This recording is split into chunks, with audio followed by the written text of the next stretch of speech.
Hi, this is your host, Andrew Rafal, the founder and CEO of Bayntree Wealth Advisors. And I wanted to personally welcome you to Your Wealth and Beyond, a podcast that will empower you, the entrepreneur and business owner, with the insight and information you need to effectively manage and control your personal and professional finances. I'm going to help you focus on growing your business, building your wealth, and most importantly, finding purpose in what matters most.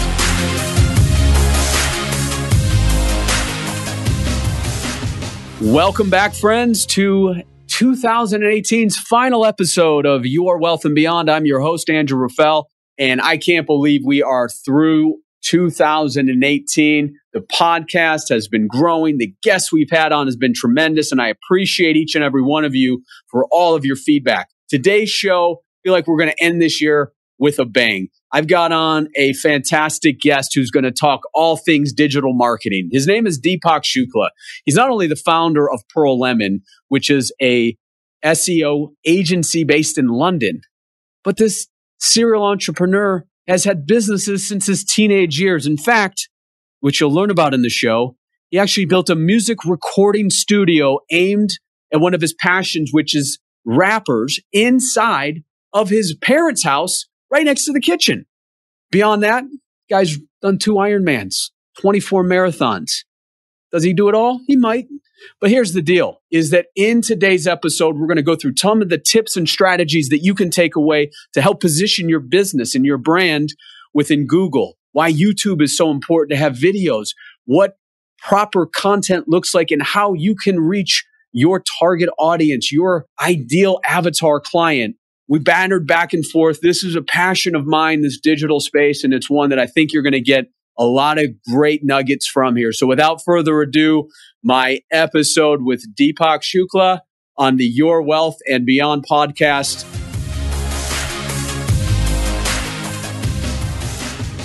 Welcome, Deepak, to a episode of Your Wealth and Beyond. We are super excited to have you on board. How are you today? Andrew, I'm good, and I'm happy to be here, dude. How are things going in London? You know what? I guess winter's finally arrived, so to speak, and the weather's become a little bit miserable, but we can't complain. Although that's what we do best. London is well. We've had a good long summer, and now Christmas is coming. But yeah, I'm well, and so is London. Beautiful. Yeah. If you see a little bit of sunshine, just even a half hour or so, you'll run out there and enjoy it. Exactly, sir. So Deepak, as we get in today, and I'm really excited to go through not just your background and your history as an entrepreneur, but really how you've delved into and dived feet first into the SEO side of things. But really what I wanted to start off with is, what gets you excited, right? Getting out of bed and working the amount of hours that you do. What is it that makes you do what you do? Oh, wow. What an amazing question. I think it's really important, or what has become important, is finding something at which I enjoy the process of doing it. So an example of something that I've done historically that I never really enjoyed the process of was training, for example, an Ironman event. So when I did these long distance triathlons, I didn't enjoy cycling particularly. I didn't enjoy swimming, but I did do it because I felt that I wanted to kind of get some level of achievement. So that meant that the results correspondingly were never really that fantastic. There were nothing to speak about. The difference with doing what I do today is, one, I enjoy the process of building a business and the thrill that comes, or the hustle, the thrill that comes from the hustle. And then the secondary thing, I think, is that I'm 32 now. Certainly, my interests or my goals are perhaps a little bit more centered in that I've got a family that I want to work for. And I've got people that I want to give back to, again, family. And these things really drive me to get up every day, to stay excited, and also to keep motivated when you get to, the business equivalent of training for, an Ironman swim, which is, horrible. Yeah, I mean, there's definitely a lot of correlation there between building a business and training for an Ironman. I think you got to be crazy, number one, to be both. And I mean, I've never come close to touching an Ironman. I've got some friends out here in Arizona that have done it. It's just a tremendous feat, and takes a lot of time and dedication, which of course building a business does as well. But, have you always been an entrepreneur? How did you get into the space? I know you've been more of a serial entrepreneur with a couple of things that you started, but how did you transform from growing up and running the businesses that you have today? Yeah, definitely. Great question. I think that there's always been a sense of wanting to poke at things or question the way, question the status quo. I think that initially began probably at 14, 15 years old. I wanted to be a rapper then, and the way that kind of unfolded was me ultimately going to local shopping centers once I got a demo put together and getting thrown out of shopping centers ultimately because you couldn't really sell on their premises without licenses. And I didn't really know that at the time. So then what I do is come back the next day with a clipboard and pen to pose as a research student and just promptly start trying to resell my CDs until kind of they cottoned on that it was the same dude. And then I'd come back to the bigger shopping centers and go onto a different floor and try and time it so that it'd be different security guards to make sure that I could really eke the best return from the same shopping center. So I think that's really where my journey began. Well, let's hold on a little bit here. So were you rapping at the time when you were trying to sell the CD, or did you just have a boombox with your tracks going on and trying to sell it that way? Yeah, exactly. So I would have a boombox. I would, depending upon where a security guard was and or the request that was made from a potential customer, I would do some combination of both. So sometimes there'd be people that want you to freestyle. Other times there'd be people that wanted to hear the song. And sometimes you would rap along quietly to the song so that people realized it actually was you because, I'm a kind of, I was then also a gawky Indian kid, and people would sometimes raise an eyebrow and say, dude, is that really you? And that's awesome. And millennials, the younger ones, we're going to have in the show notes a link to what a boombox is. So you'll be able to get in there and you're not going to feel so confused on that.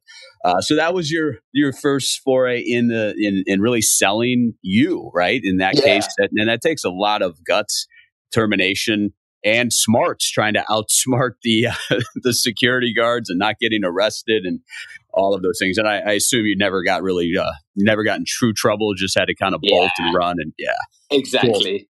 Cool. So that passion for music, then it led to one of your first companies then where you were exactly. What was it? Yeah. Sorry so that, that was at 14. Music never left me. I guess that there came a big kind of framing moment, if you will, when, as I continued with my music journey, there was this question of, a lot of my friends that I was doing music with, academically, not a lot was going on. And academically, I was doing pretty good in school. So the sensible thing at that time was to go to university. And that's exactly what I went and did. And there was definitely kind of, I'd say, a fade or a kind of, step back from music per se. I kind of returned to it at the back end of university when I discovered, I ran into a different set of problems at university academically because I just wasn't engaged. And I managed to kind of pull through. I went to, our version in the UK of an Ivy League university, if you will, Warwick. And I went and got a kind of corporate job, which was at Deloitte as a kind of tax consultant on one of their graduate programs. And this was like in 2008 or 9. And honestly, I still remember going to Matthew Ellis was his name. He's like a 5'1" chap who was the highest earning tax partner, I remember, across the big four. That was the gossip around the office. And he'd earned maybe £750,000 salary and apparently like a £1.5 million bonus. And it was, of course, it was big money then. It's still big money now. And I still remember Andrew going into his office and asking, handing in my resignation. And he said, well, Deepak, what are you going to do? And I told him, I'm going to be a rapper, Matthew. And that was the restart or the rekindling of that journey at 22 years old. And I think that, what I thought was sensible as to how I should begin this journey was, well, maybe it'd be sensible if I had my own recording equipment, because then not only could I record my own music, I could also bring in musicians to record their music, and I could use it as a means of networking and kind of, vertical integration, or whatever the technical term for it is. I was an art student. I didn't really understand the true, business terms for what I was doing. But I thought, okay, great, let's do that. And that was a really interesting journey in of itself, because I had about £3,000 left in kind of like money, so to speak, after everything was said and done. And I'd call up a couple of studios that I Googled and asked them, what can I do with £3,000 in a room that's maybe, let's say I'm and it's 6 meters by 6 meters squared. And they were like, you can't do anything with that budget. So then it really was a journey of saying, well, I need kind of a mic booth to record music, but apparently I need soundproofing. So then I was Googling, what's soundproofing made of? And I discovered it was made of carbon fiberglass. And then I quickly discovered that carbon fiberglass was what you'd find in loft insulation. And then I went and Googled loft insulation and found that I could buy it from my local DIY store for about $5. So then I was like, aha, this is what I'm going to do. So between going to my DIY store, which is where I then also discovered that, well, I could probably buy some wood and have it kind of cut out and turned into a little recording booth, just enough space for me to stand and kind of swivel my hips, move one step out, so maybe 1 square meter, let's say, enough basically to record some music if you stood perfectly still. And then there was the problem, of course, well, what do I do with this loft insulation? Well, I probably need like a stapler maybe to staple it to the actual inside of that wooden framed recording studio that I was building. So then I also got that at the DIY store, like a wood stapling gun. I then went to a charity store to get some kind of old quilts, or I bought fabric rather, to staple the actual carbon fiberglass to the wall, and slowly kind of brick a bit, in a bric-a-brac fashion, I began to build my studio. And then it came the marketing question. I was like, well, how am I going to get someone? And what I haven't told you was that this studio was built in my mum's house, right?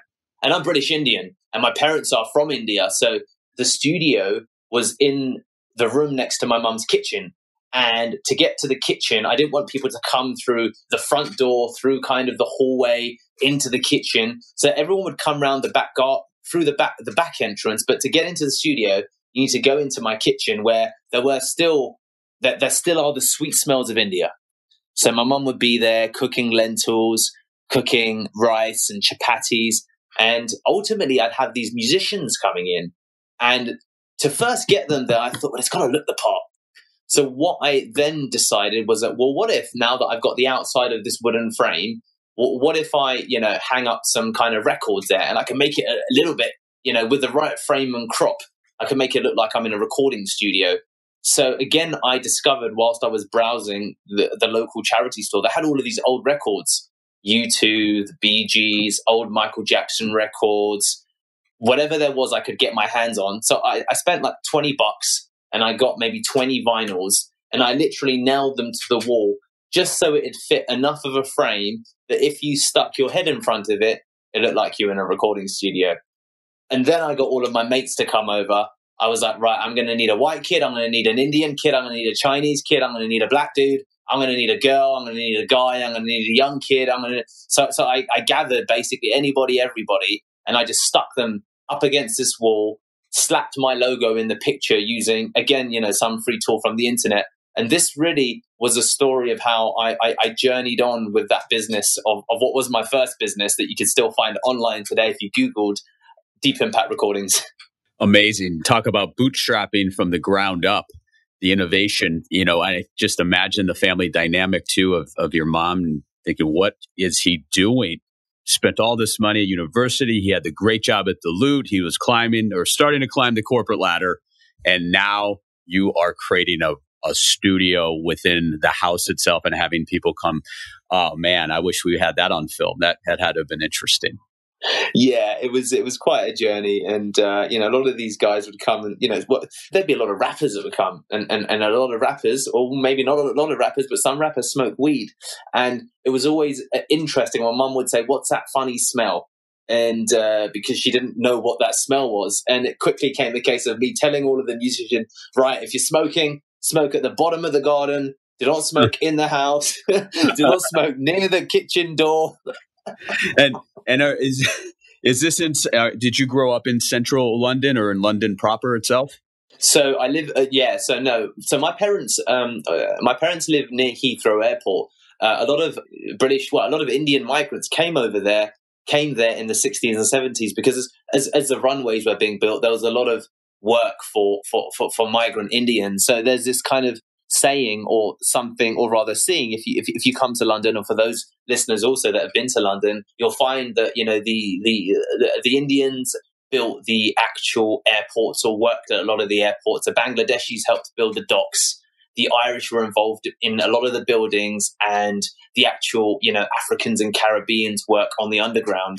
And that's really been the spread for a lot of the kind of migrants that I know today.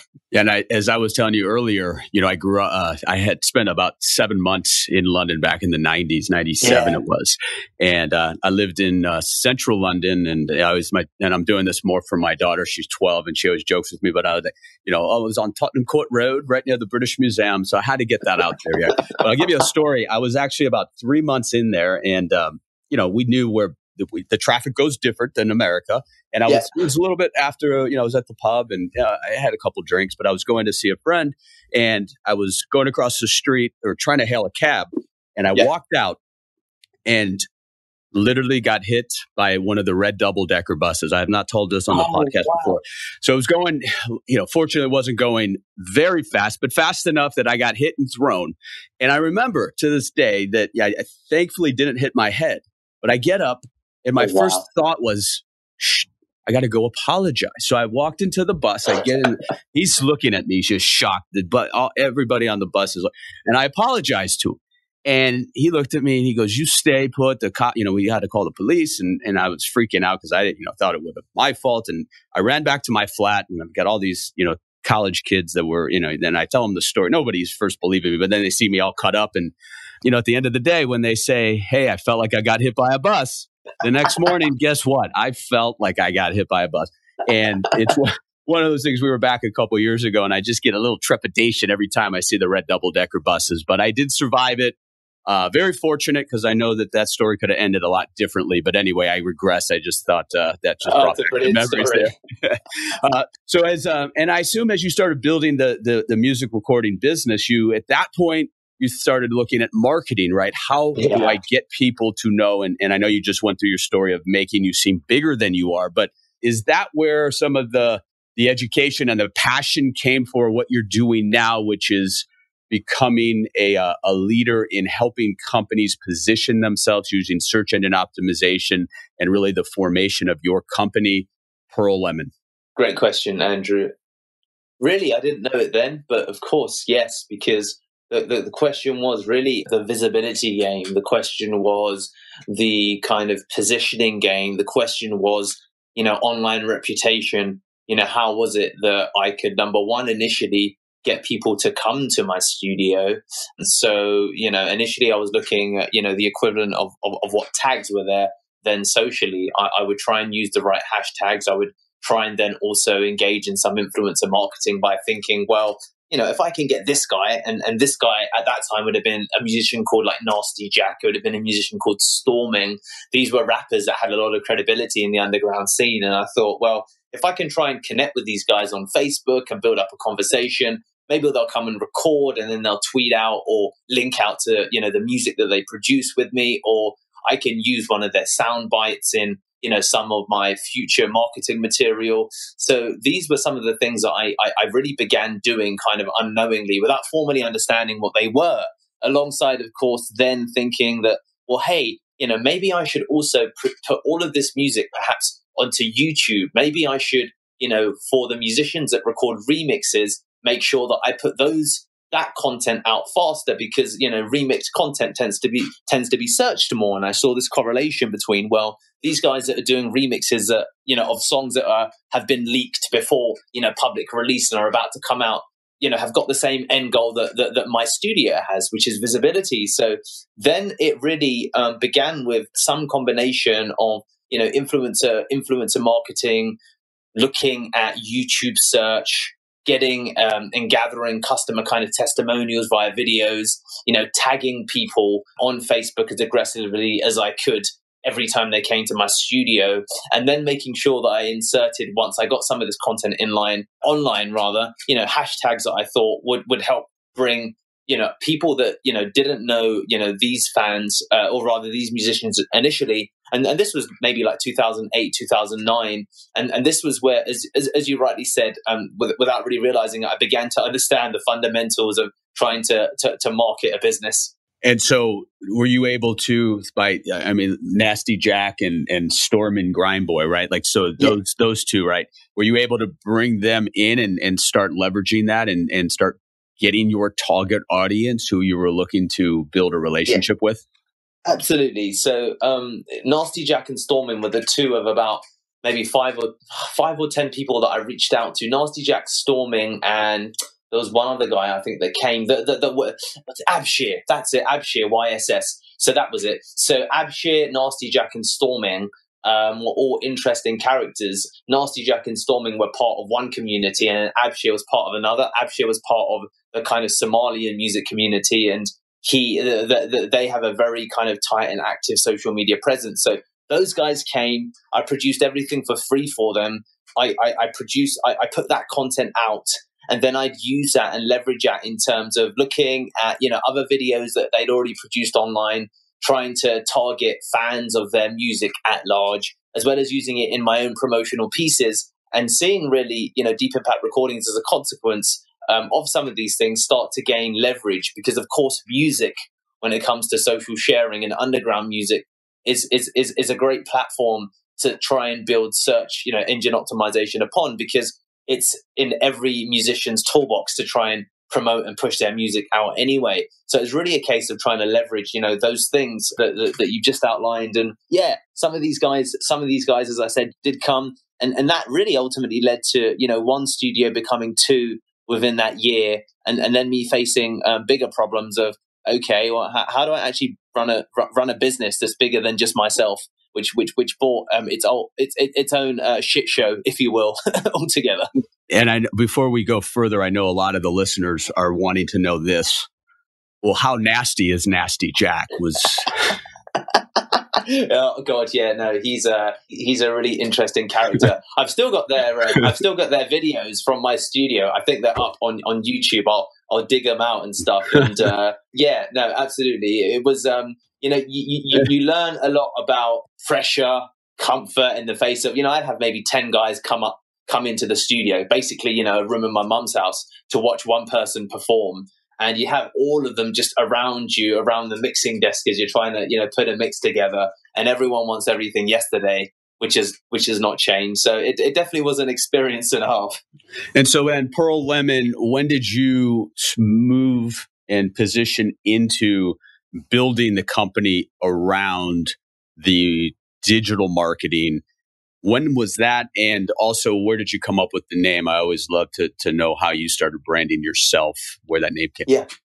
Yeah, no, good question. So Deep Impact Recordings, in terms of timeline, that was like 2009 to 2000, maybe 12, 13.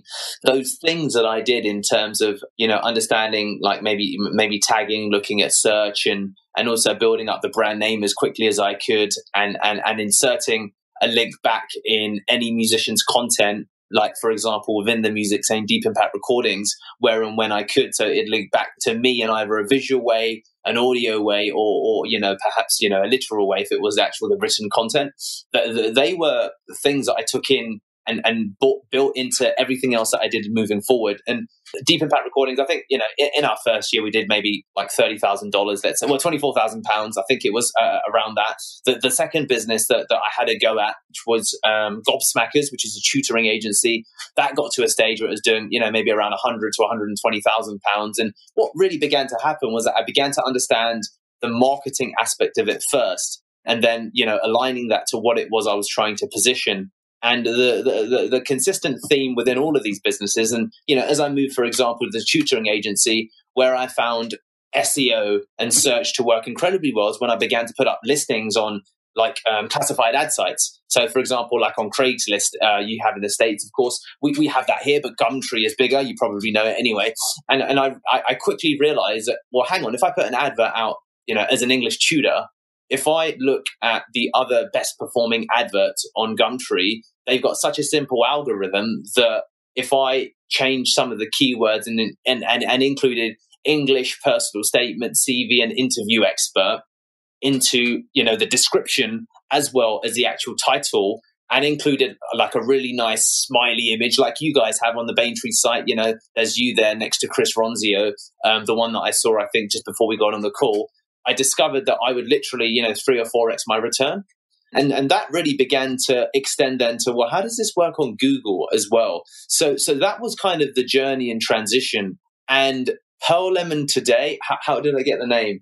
Dude, you know what? Lemon has been the something that my partner has introduced. We moved away from balsamic vinegar to lemon. She uses lemon for all of her dressing. So that's where the lemon came from. And then Pearl was just like random. I knew that I wanted to have lemon in it. And it was literally a case of, okay, what could I use with lemon? Lemon's quite bitter. What would be an antonym to that? And then just beginning to Google things that were quite precious and valuable and then trying to stick them together. And that's where Pearl Lemon came from. And then I just, of course, love as you said, I got hit or felt like I got hit by a bus. Pearl Lemon for when life gives you lemonade. And I just thought, okay, cool. This is it. Screw it. Let's do it. And that was done over the course of about a day of just kind of the keyword lemon, and then just random Googling based upon a rough idea I had in my head to find out what worked and what was available. Love it. Yeah, it just flows together really nicely. Love the logo. It's refreshing and memorable, which is what you're looking for. So, as we jump into a little bit, as we did deeper today on giving some high-level tips and strategies for the business owner in SEO, what are some of the things, if you worked with businesses, both large and small, what are some of the things that you see businesses fail at when it comes to their digital marketing at this point as they're growing their business? Great question. I think that businesses don't build in an easy ability to document. So when I say document, what I mean specifically is that, recording opportunities. When I say recording, whether that's via video, whether that's via, a podcast like this, whether that's in any form, there's opportunities to produce content. SEO requires content to use as leverage to then build, links, to get features, to get recognition, to do all of these things. And I don't see business owners enough produce content. And it's a lot easier than you think. The act of pressing record and talking to you like I am now, we're using Zencastr. There's lots of different things that a business owner could use. And really it's a case of just getting started. I think a lot of people want things to be over-engineered, overproduced, or worry. And in the beginning, I think it's really just about taking action. I've got, if people went to the Pearl Lemon site today, some of my videos that have got me the best returns were when inspiration hit me and I just loaded up FaceTime on my Mac and I started recording in a kind of noisy cafe with my hat on and a jacket talking about SEO. And people have come back to me and said, Deepak, those videos are so raw and authentic. I really got a sense of authenticity and the energy and what you do. And it felt way less over-engineered than kind of a boardroom video. Right. And we've seen that too on our end, where we shot professional videos and then we shoot the impromptu just in the office or a quick thank you to a client. And I think it's similar to social media posting where you get the most interaction is exactly as you said there, the video or the content that's the most real. The most real brings that in. I mean, I just was listening to one of your podcasts and I think you, like you said, the inspiration took you and you were waiting for the tube. And you just started recording a couple minute, podcasts, and I can hear the train coming through. So, that's obviously someone would look at that and cringe of quality, but I looked at that and says, wow, he's got something he needs to share and let's get it out there. And it doesn't need to be perfect.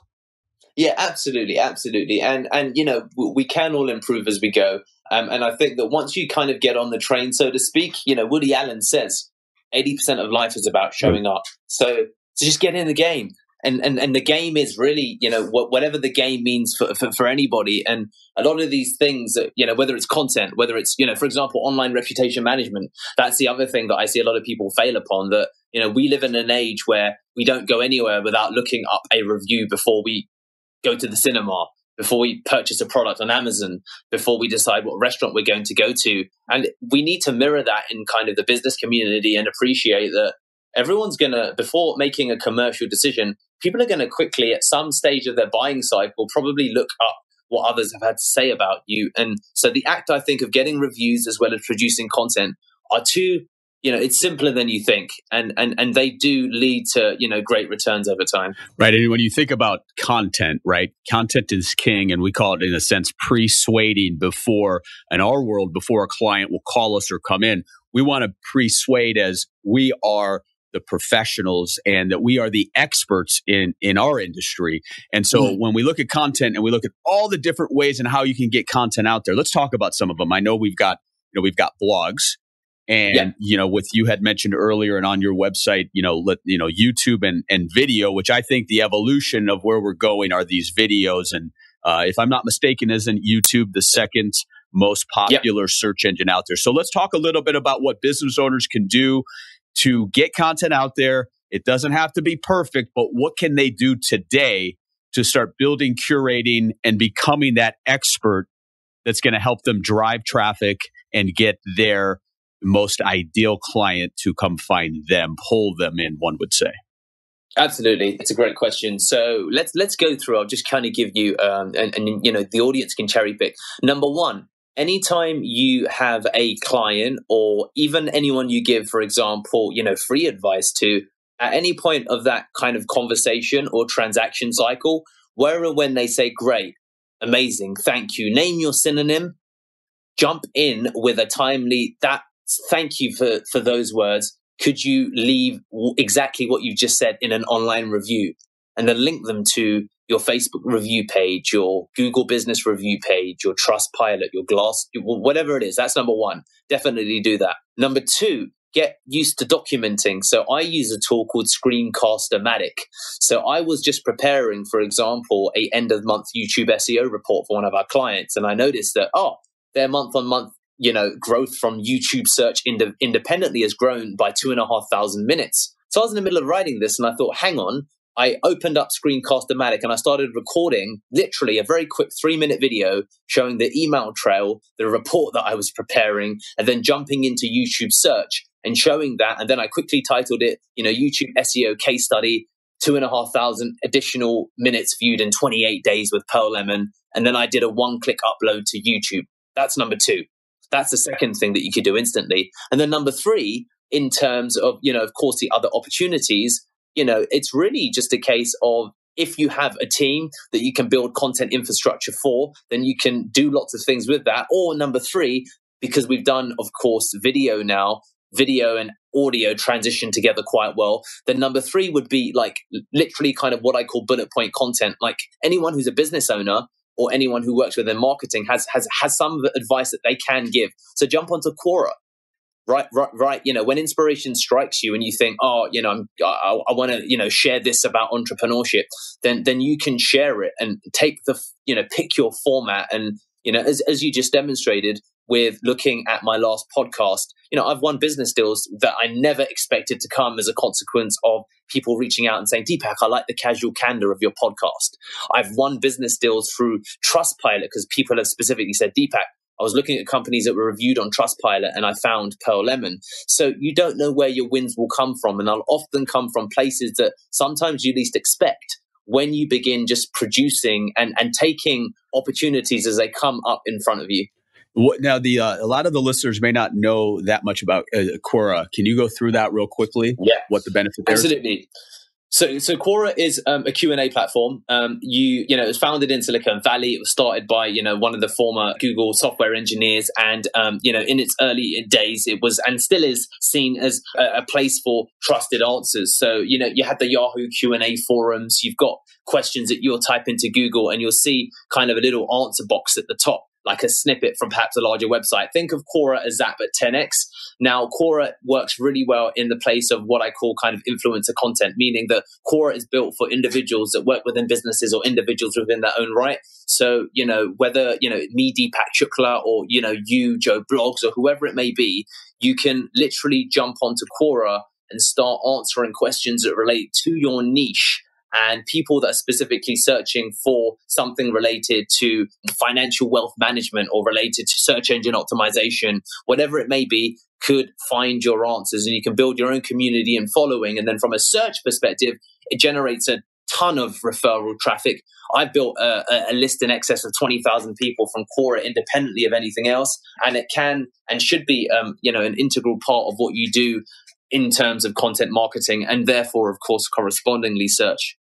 And so the one other strategy that you talk about in your 7-step process is the benefit of linking back and forth between relevant sites and sites that are a little bit more looked on as powerful in the eyes of Google. So can you talk us through that, and what are some of the ways in which a business owner can try to, obtain that in a manner that not like the old days, right back in the early 2000s where we had the dummy pages, we were trying to trick Google, we were, those link factories, one would say, that will get you for sure banned or pushed all the way down to the 25th page. So walk us through what link strategy looks like in today's world as we enter 2019.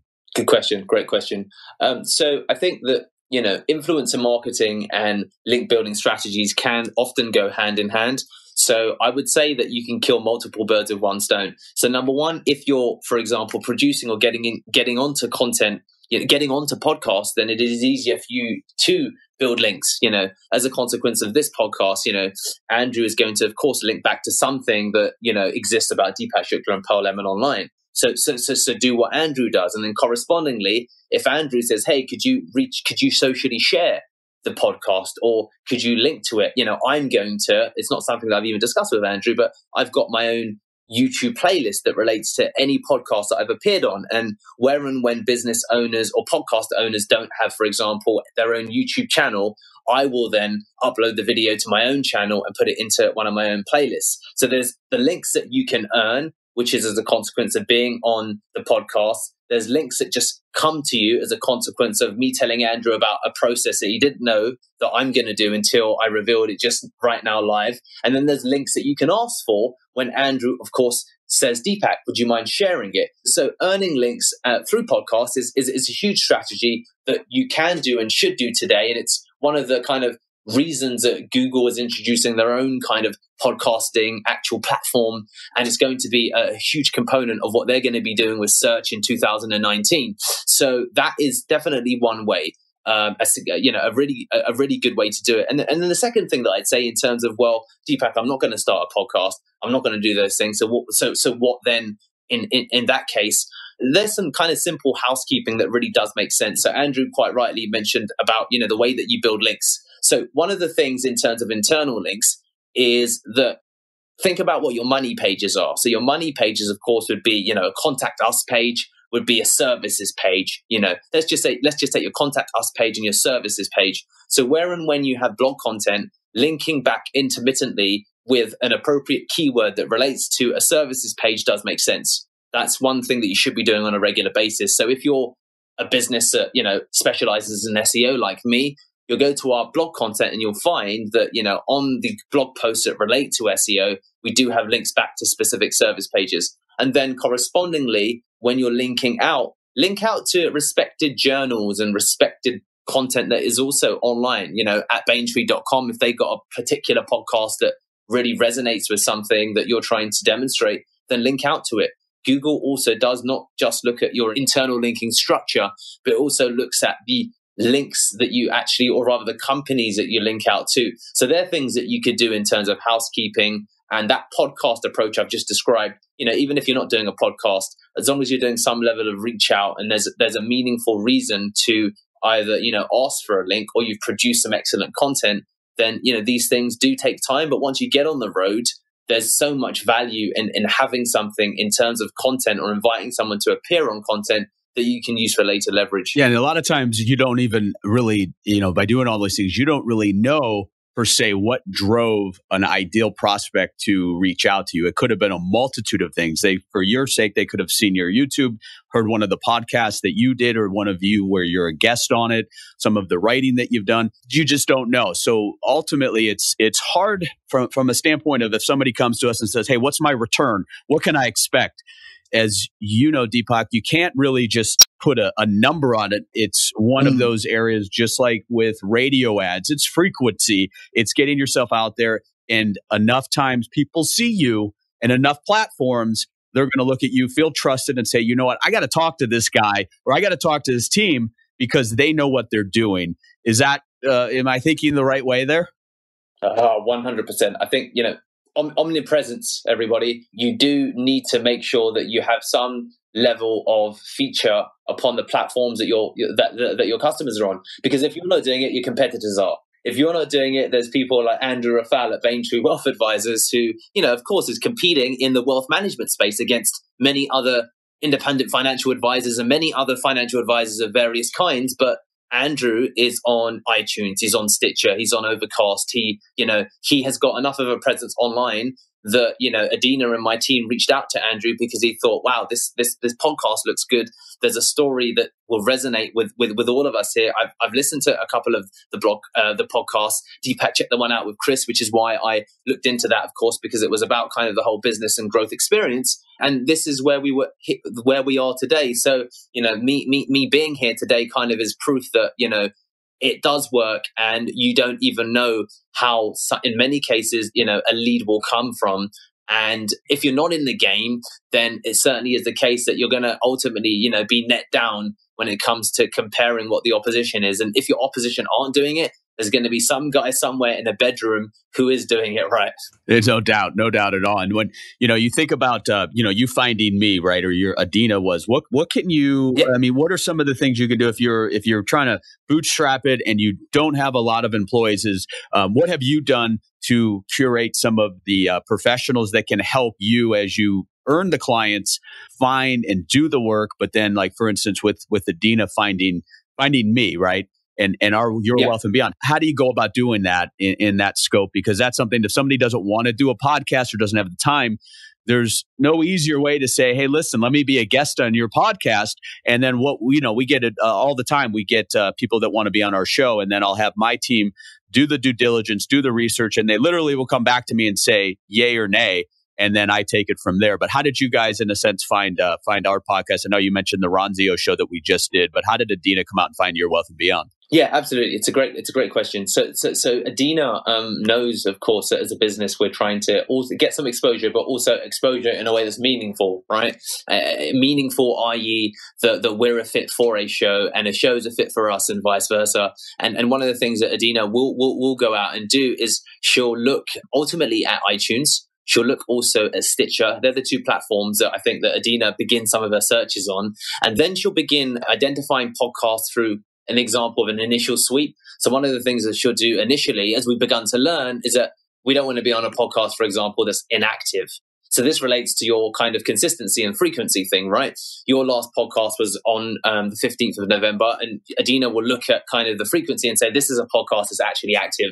So we've been on one or two podcasts before that kind of ultimately were, podcasts that, were soon stopped after we went on it, or they restarted with us 2 years out. So that was the first filter. The second filter that Adina will look at is also to look at, then once she's identified a couple of podcasts, she'll start opening up and kind of clicking through and being like, well, what is the content like? What is the audience and the speaker like? And one of the things that was really interesting about your show was that you were easily searchable. That if I look at your content, you use the word, for example, the modifier, how to, a lot, everything you need to know, 5 strategies to. I was like, right, these guys clearly are, in the actual search game because they're doing some of these things right. So Adina will use those 2 lookups, ping it over to me initially to say, what do you think kind of look, feel, and fit on your initial kind of overview? I'll be like, yeah, this looks good. Let's just ask or make the ask. And then Adina will do a little bit of a further research to run a quick kind of SEO lookup and be like, okay, these guys, in this case, Bayntree are doing a good job of the search game, which tells me that, you're serious about what you do. Your podcast is active. I listened to a decent amount, the Chris Ronzio one. Adina had listened to a couple of bits more. We make the reach out and then figure out or see, if it's going to be a yay or nay. And thankfully, in this case, because I did want to come on and kind of spend some time with you guys, it was okay, let's do this. Awesome. Yeah, and I appreciate it. This has been great. So let's talk high level for the business owner when we look at social strategy and how that ties into SEO. And what if, again, we don't want a business owner to think they've got to do everything at once, but what are you seeing as trends and what somebody as a business owner should be doing on the social platforms right now? Yeah, absolutely. It's a good question. So we've repeated the point that video is big and audio is big, and they're only going to grow. That's a fact. I haven't looked up the recent podcast growth statistics, but, it's absolutely humongous. And video is beginning to become accepted by absolutely everybody. And as you rightly said, it's, the second biggest search engine in the world. It also ranks really well, of course, in Google within itself.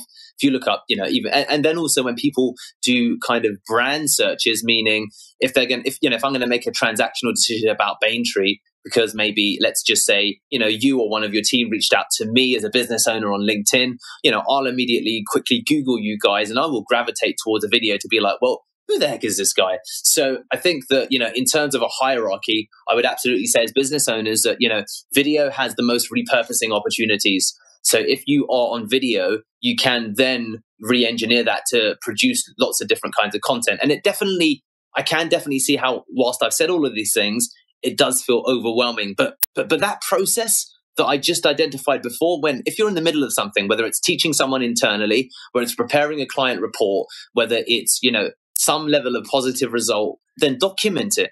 Documenting it via video and then even storing it somewhere allows you down the line as your company and your content develops to actually begin to leverage that in terms of applying the appropriate tags to the YouTube if you upload it, appropriately naming the video. And what I've just outlined, guys, when I was starting, and I still do it today, right? I have a moment of inspiration. I whack open my Android. I've got like a $150 phone. I don't, have an expensive phone. I will record a selfie video and then that will automatically upload to Google Photos. I then, maybe after a week when I've got maybe 5 or 10 videos, I will share those photos directly with, Kizar in my team, who will then rename them, upload them to YouTube, and then begin adding titles and tags. And then we'll begin embedding them into actual blog content. So it's incredible what you can actually do once you've got the asset and the actual production of the asset. As Andrew just recently said,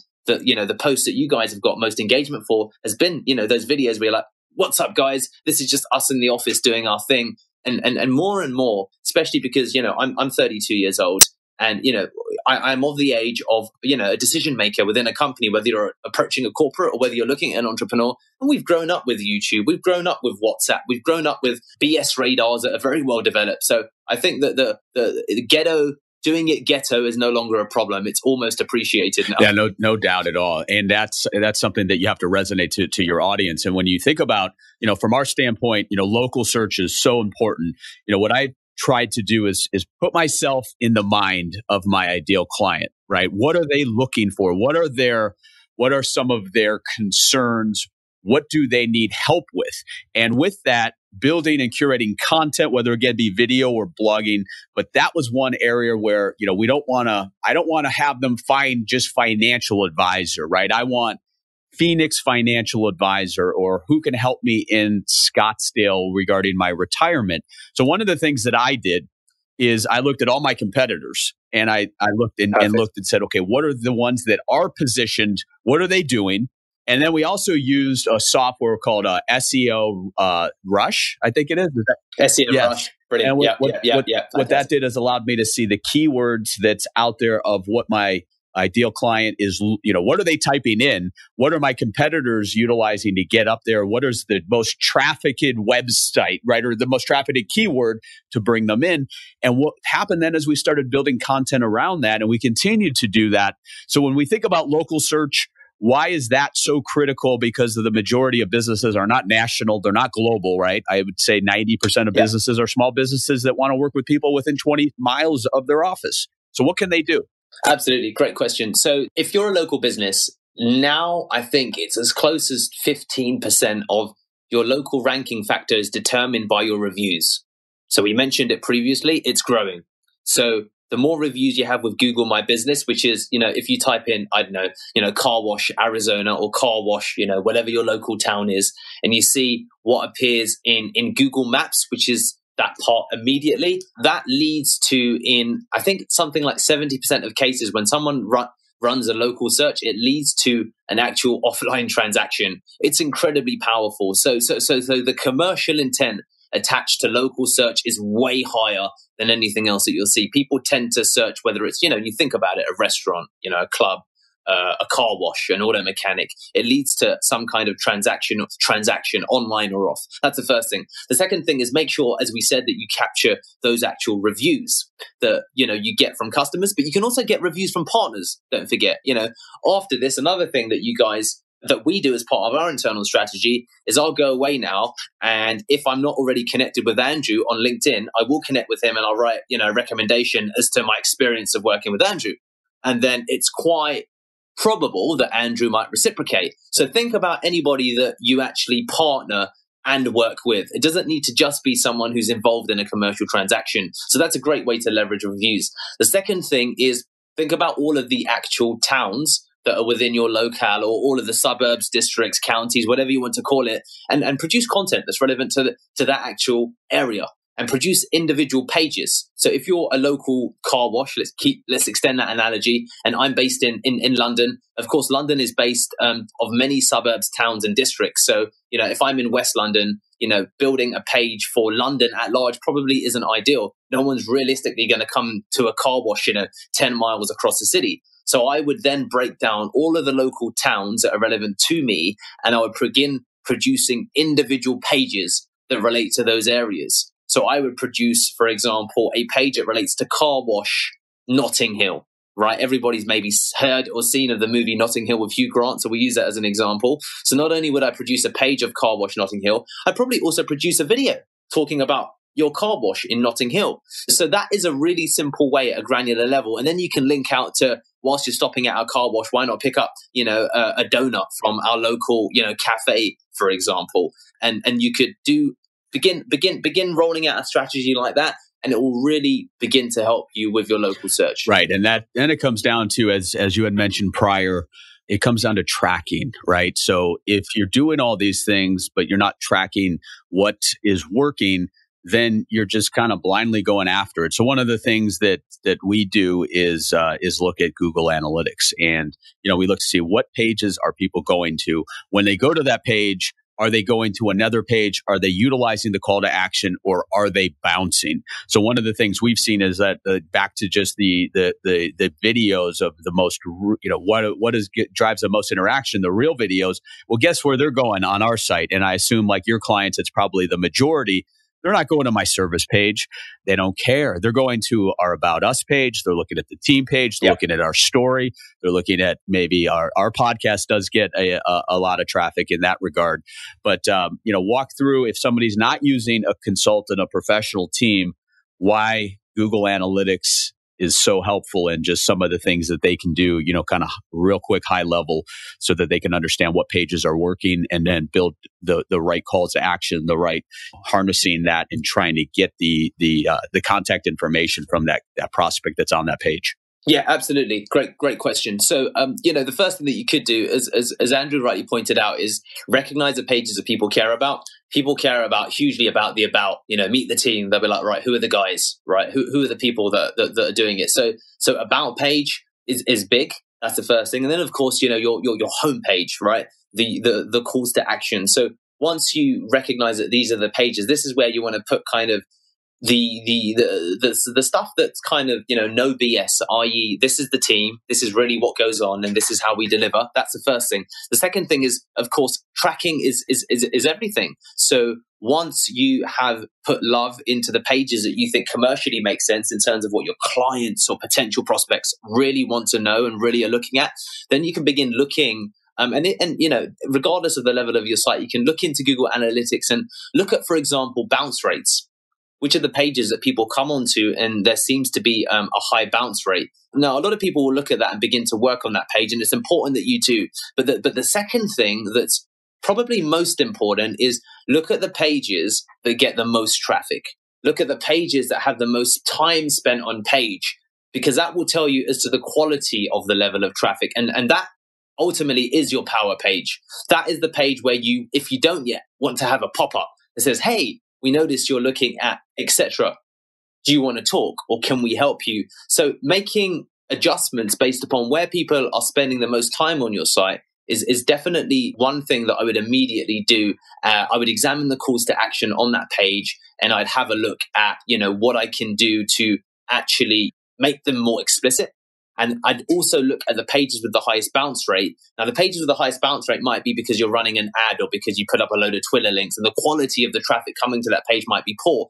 So what you would do, or what you can do once you've run some data analysis, is why not add a page specific exit intent pop-up?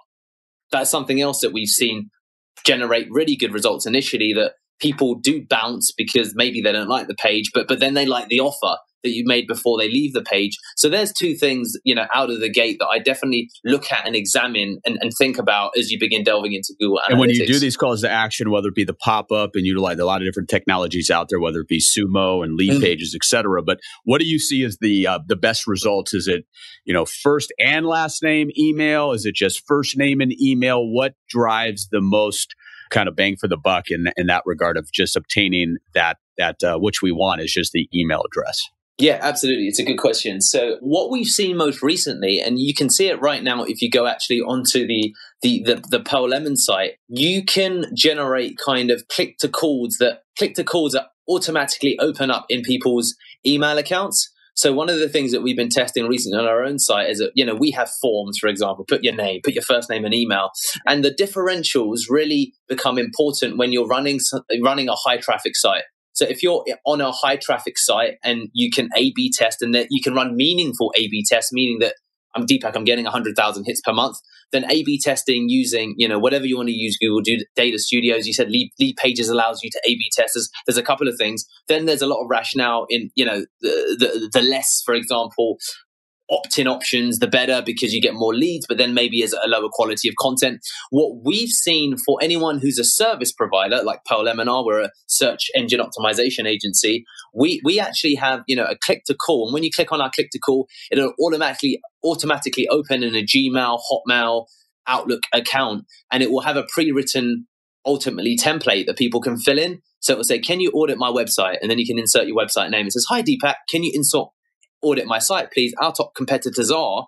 So we've seen that as being something that's really interesting, because again, it's no frills. It's very simple to use, and it opens up into, the place where your customer's probably already living, which is their email account. And so you've seen better success with that than an actual pop-up or a form that they'd have to go in and fill out? Yeah. I've seen this because it takes people back into their email account and it just asks the things that are really simple. And we've seen better results with that in terms of the quality of the feedback that we get versus a form. But, if people are using forms, as you said, then really, to be honest with you, it's literally just a case of testing. I have seen more opt-ins from, when it's just email, but then sometimes people just it's kind of, put your email in and then people don't follow up or people don't respond. So it really depends upon what you're trying to sell and the deal size. And, if you're trying to sell a complex service, I would argue that it's better to actually just get, everybody's contact details and accept a lower level of lead conversion if you're getting a higher quality of lead. Right. And then the key is, and this would be a whole nother show, but once you obtain that contact information, then it's getting them into the client journey, whether it be utilizing an email campaign, and there's lots of different softwares we use, whether it be, we use Autopilot, but there's many other ones that then tie into your CRM. But the key is you've got to then continually, back to that frequency, is to give these individuals good content. You don't want to overload them. Otherwise, they're going to opt out, or they're going to put you as spam. But having a client journey is so important. Again, that whole nother show there, but it's not just obtaining the contact info. It's what you do afterwards. Absolutely. And this is where, guys, to go back, that all of that value stuff at the beginning comes from, that if you have any level of education or informational content, then that's some of the stuff you want to include as part of your drip campaigns or your follow-up campaigns, that, don't just hit up clients with an ask. Yeah. You got to give. In today's world, you got to give, and you got to give good stuff. And it doesn't have to be long. It doesn't have to be professional. You just got to give good content that is targeting your dream client. That's what it comes down to. So, well, wow, we've gone through a lot today. Let's do a quick summary. We've learned about your background of how you, became a serial entrepreneur. We learned about Nasty Jack and, what a menace to society he was in that case of his rapping critiques and so forth. And, with mom cooking and you bringing people and, just the bootstrapping of a business from the ground up. And then obviously from that, understanding that we've got to drive people and we've got to drive prospects and the digital marketing side. So as we end today, Deepak, is there anything that you want to share as we close the show today? Thank you for that fine summary. I'd say, guys, if you're listening, the opportunities are there in front of you. The tools are 95% free. The opportunities are massive. And the quicker that you get into the space of just taking action, I promise you, if you commit to consistent action, things will begin to follow. Awesome. And in the show notes, if you listeners do want to have a consultation with Deepak and his team, I believe you run a nice second opinion of here's where you are, here's where you want to be, and some of the things that can be done. There'll be in the show notes a way that you can get in touch with Deepak and his team. There'll be also a couple of case studies that you'll be able to download. And the key is whether you're doing it on your own or you're bringing a consultant, do something and focus on building your brand, curating your expertise, and understanding the power of digital marketing. So Deepak, this has been awesome. I've really enjoyed it. Listeners, thanks for the time, and stay tuned for later this month for a brand new episode of Your Wealth and Beyond. Deepak, have a wonderful rest of the week in London. Andrew, thank you so much. It's been a pleasure. Awesome. Thank you, sir. Bye-bye. Thank you for joining me for today's episode of Your Wealth and Beyond. To get access to all the resources mentioned during today's podcast, please visit Bayntree.com/podcast. And be sure to tune in later this month for another episode of Your Wealth and Beyond. Investment advice is offered through Bayntree Wealth Advisors, LLC, a registered investment advisor. Insurance and annuity products are offered separately through Bayntree Planning Group, LLC. Bayntree is not permitted to offer, and no statement made during the show shall constitute legal or tax advice. You should talk to a qualified professional before making any decisions about your personal situation.